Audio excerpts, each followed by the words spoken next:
जय श्री राम। शंखनाद में आपका स्वागत है।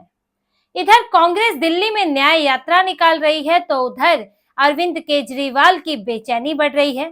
वो कांग्रेस जो अभी तक आम आदमी पार्टी को रेड कारपेट देती आ रही थी, वो अब चुनौती दे रही है और दिल्ली में न्याय यात्रा के साथ सभी विधानसभा सीटों पर प्रचार करने में जुटी है। कांग्रेस की आज से दिल्ली न्याय यात्रा शुरू हो रही है, जिसमें कांग्रेस के सभी मुख्यमंत्री जो 2-3 राज्यों में मुख्यमंत्री हैं वो भी आएंगे, दिल्ली के बड़े नेता आएंगे और इसके अलावा आने वाले दिनों में झारखंड और महाराष्ट्र के चुनाव के बाद राहुल गांधी और प्रियंका गांधी भी आएंगे और दिल्ली में घूम घूम कर अरविंद केजरीवाल की नाकामियों, लापरवाहियों और उनकी ऐशो आराम टोटो स्मार्ट टॉयलेट वाली जिंदगी का बखान करेंगे और केजरीवाल के खिलाफ माहौल बनाएंगे।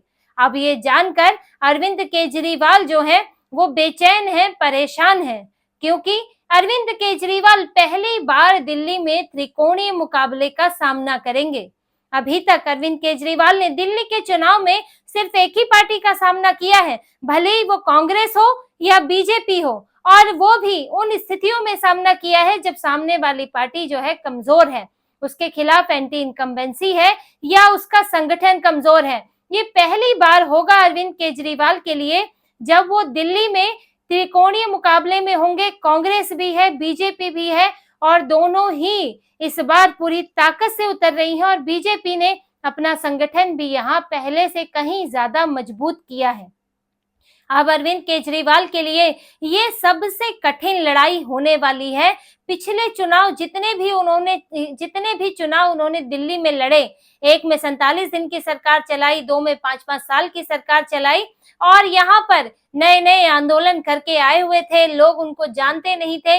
लेकिन अब अरविंद केजरीवाल की कुछ अपनी कलई भी खुल गई है, कुछ उनकी हकीकत भी सामने आ गई है। आम आदमी है, खास आदमी है, ये सब सामने आ गया है। और दूसरा, अब उनके सामने एक कांग्रेस है जो अभी तक धराशायी थी, लेकिन अब उन्हें बड़ी चुनौती दे रही है। और कांग्रेस इस न्याय यात्रा में जहां जहां से जा रही है, जो उसका पहले दिन का स्टॉप है, उससे आपको पता चलेगा कि अरविंद केजरीवाल आखिर इतने परेशान क्यों हैं।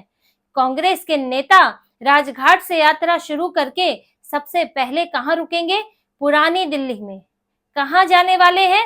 हरिजन बस्ती में। और किन किन रास्तों से होते हुए? तुगलक रोड, आसफ अली रोड, इन सब रास्तों से होते हुए पुरानी दिल्ली में जाकर डेरा डालेंगे और वहां पर लोगों से बातचीत करेंगे। अब पुरानी दिल्ली क्या है? वो इलाका जहां आसपास मुसलमानों की ठीक ठाक संख्या है।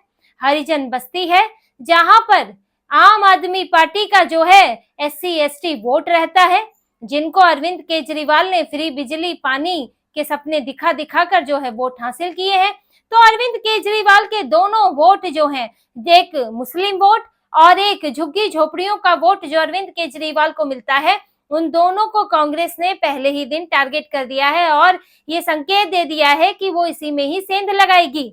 और कांग्रेस का भी अपना आधार ये रहा है, खासतौर से मुस्लिम वोट, कांग्रेस को भी वो मिलते रहे हैं। भाजपा विरोधी वोट की लड़ाई यहाँ पर अब समझिए कि कांग्रेस और आम आदमी पार्टी के बीच में होने वाली है, क्योंकि दोनों के बीच ही भाजपा के जो खिलाफ वोट पड़ते हैं वो बंटते हैं और इसीलिए इन्होंने गठबंधन किया था लोकसभा में, पर उसका कोई फायदा नहीं हुआ। और अब अरविंद केजरीवाल के वोट बैंक में सेंध लगाने के लिए कांग्रेस आ गई है, क्योंकि कांग्रेस भी उन्हीं लोगों से वोट हासिल करती है जिनसे अरविंद केजरीवाल, कांग्रेस को खत्म करके ही अरविंद केजरीवाल आए हैं। और इनके जो पिछला वोट प्रतिशत रहा है, जो पिछले आंकड़े रहे हैं, वो इस बात को साफ करते हैं कि अगर कांग्रेस के इस बार के वोट प्रतिशत में 4-5% का भी हेरफेर हो जाता है तो अरविंद केजरीवाल के हाथ से सत्ता निकलनी तय हो जाएगी। आप ये आंकड़े देखिए। साल 2013 में जब आम आदमी पार्टी का दिल्ली की राजनीति में आगमन हुआ था, तब जो चुनाव हुए उसमें बीजेपी को 33% वोट, आम आदमी पार्टी को 29.5% वोट और कांग्रेस को 24.6% वोट मिले थे। इसके बाद 2015 में चुनाव हुआ, जिसमें बीजेपी को 32.3% वोट, आम आदमी पार्टी को 54.3% वोट और कांग्रेस को 9.7% वोट। इसके बाद 2020 में बीजेपी को 38.51% वोट, आम आदमी पार्टी को 53.57% वोट, कांग्रेस को 4.26% वोट। यानी कि 2013 में कांग्रेस का जो 24% था वो आम आदमी पार्टी के पास 2015 में पहुंच गया और वो 54% उसका वोट बन गया। 2020 में कांग्रेस और घट गई, आम आदमी पार्टी का वोट प्रतिशत लगभग वही बना रहा, यानी कि उसका वोट प्रतिशत जो है वो कुछ और पार्टियों में भी, छोटे दलों में भी पहुंचा, लेकिन अरविंद केजरीवाल को जो मेन फायदा हुआ वो कांग्रेस के वोट प्रतिशत से ही हुआ है। और इस आंकड़े में जो बीजेपी है वो लगभग 30 से 35 के बीच में अपना वोट प्रतिशत लाती रही है। यानी कि कांग्रेस के वोट प्रतिशत घटने बढ़ने का बीजेपी पर बहुत ज्यादा असर नहीं होता है, 3-4% का होता है, लेकिन आम आदमी पार्टी पर असर हो जाता है क्योंकि कई जगह उसकी सीटें कम हो जाती हैं, वोट बट जाते हैं। अब जब वोट बट जाएंगे तो ऐसे में जो वहां बीजेपी का उम्मीदवार है उसको फायदा मिल जाता है। यही आम आदमी पार्टी के लिए टेंशन है कि किसी सीट पर जब कांग्रेस नहीं होती तो पूरा भाजपा विरोधी वोट उसे पड़ता है, और अगर सामने कांग्रेस आ जाती है तो वोट बढ़ जाता है, और उनको जो चिंता है वो है मुस्लिम वोटों की। और अरविंद केजरीवाल को अभी तक भाजपा के खिलाफ एक मुश्त मुस्लिम वोट मिलता रहा है। दिल्ली में पूरी तरह से मिला है, लोकसभा हो या विधानसभा हो। पहले कांग्रेस को मिलता था क्योंकि मुसलमान किसी को भी वोट देंगे लेकिन भाजपा को वोट नहीं देंगे, क्योंकि उन्हें हिंदुओं के खिलाफ वोट देना है और भाजपा जो है वो हिंदूवादी पार्टी है। तो ऐसे में मुसलमानों ने पहले कांग्रेस को चुना, लेकिन जब लगा अब कांग्रेस तो दिल्ली में हरा नहीं सकती तो फिर उन्होंने आम आदमी पार्टी को चुना, और फतवे निकलते हैं, तकरीरें होती हैं और आम आदमी पार्टी के पक्ष में वोट पड़ते हैं। लेकिन जैसे ही कांग्रेस इन इलाकों में अब पहुंचेगी तो इन इलाकों में क्या होगा कि अब पुराने कांग्रेसी हैं, कई मुसलमान हैं, बुजुर्ग मुसलमान हैं, वो जो है कांग्रेसी रहे हैं, लंबे समय से पीढ़ियां वोट देती रही, तो कहीं ना कहीं राहुल गांधी मिलेंगे, प्रियंका गांधी मिलेंगे तो एक पुराना प्यार याद आ जाता है, पुरानी निष्ठा याद आ जाती है, थोड़ा भरोसा जाग जाता है। अरविंद केजरीवाल के खिलाफ एंटी इनकम्बेंसी भी है, मुसलमान भी ऐसा नहीं है कि पूरी तरह अरविंद केजरीवाल से खुशी है क्योंकि काम तो उन्होंने किया नहीं है कुछ, तो मुसलमान जो है विकल्प ही अगर वो ढूंढ रहे हैं तो बीजेपी तो विकल्प हो ही नहीं सकता उनके लिए, लेकिन कांग्रेस तो विकल्प हो सकती है। तो मुसलमानों का एक हिस्सा कांग्रेस को वोट दे सकता है, और ये लोकसभा चुनाव भी नहीं है कि यहाँ पर अगर जीते तो सीधे जो है प्रधानमंत्री ही बनेगा कोई, वो तो मुख्यमंत्री बनेगा।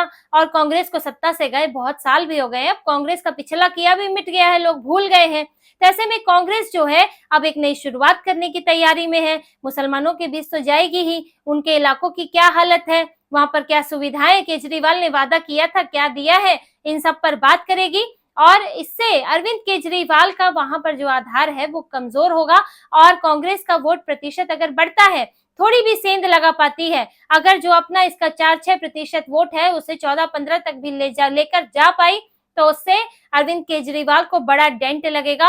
और अरविंद केजरीवाल जो अभी 62 सीटें लेकर जो है बहुमत का मजा उठा रहे हैं, उनके लिए आधी सीटें पाना भी बड़ा मुश्किल हो जाएगा। और वहीं अरविंद केजरीवाल को एक तरफ के कांग्रेस है तो दूसरी तरफ बीजेपी का सामना करना है।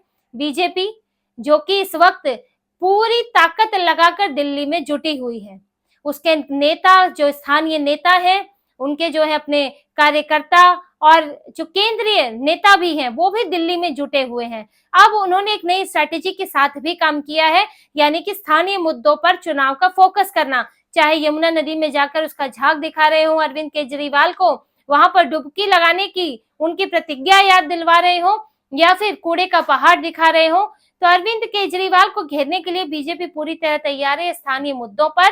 अब पीएम मोदी के नाम पर चुनाव नहीं होगा, यहाँ पर स्थानीय मुद्दे पर चुनाव होगा। अरविंद केजरीवाल के घोटाले, शराब की दुकानें दिखाई जाएंगी।